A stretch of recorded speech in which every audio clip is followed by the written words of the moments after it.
Rico, would you like to do the honours? It's a bit of a reality check.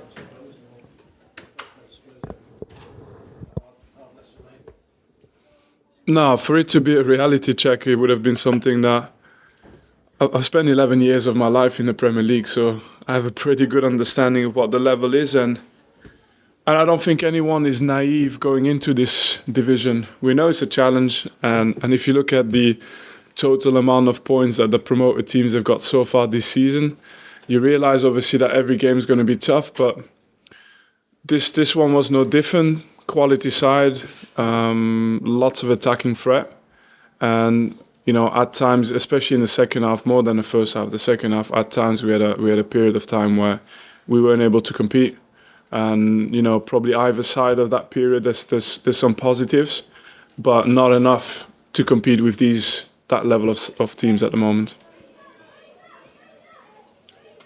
Matt?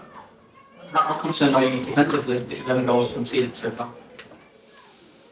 No, look, it's not something I'm happy about, but I always think, and I said it as well, it's easier to solve the defensive side and to solve the fact that you have a lack of chances in the team. I think we create chances at a very high level, so against teams like Villa, City, and now today against Tottenham. And that's something we have to keep in our game, and obviously we need to become more solid, but that's something that you can work on. You can really work on that, and our team still got a lot of improvement in it. You did make a good start to the game, didn't you? Not to build on that. Yeah, that's the biggest thing. I mean, we started well, and obviously these teams at Premier League level, they tweak little things and then they change bits in the game where you've got to then be able to either adapt yourself or a little bit control the game until you got the time to adapt. And we were not able to do that. The moment we lost a little bit of control over the game, then it became very difficult for us to stop them from having chances. The moment we got control again of the game, or we were back into the game, let's put it this way, because it's hard to control the game against these teams.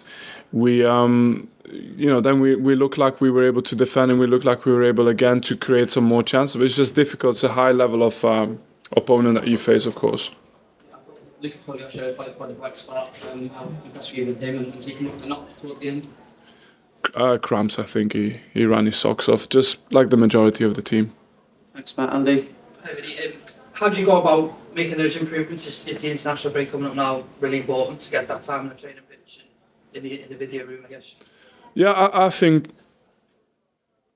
if I speak for myself, during my career, I think I've not just been probably a good leader or captain because of the good times. It's easy to be a good leader in good times. I think it's in these moments that I feel most confident in, just what you need to be doing to get better. And it's usually keeping people calm, focusing on doing the analysis of things that need to be better, and then deciding for yourself what you want as a next step to improve and to face these opponents. So my goal is to say, okay, next time we go and play Tottenham and City, can we again show that we've either closed the gap or even given ourselves a chance to win those games? That's how you approach it. And usually the emotional side gets in the way of it because people either panic but in my character, it's not my character. So I'll say that you'll do everything you can to avoid defeats, but in these moments also where you learn the most about the characters of your players, the people in the dressing room,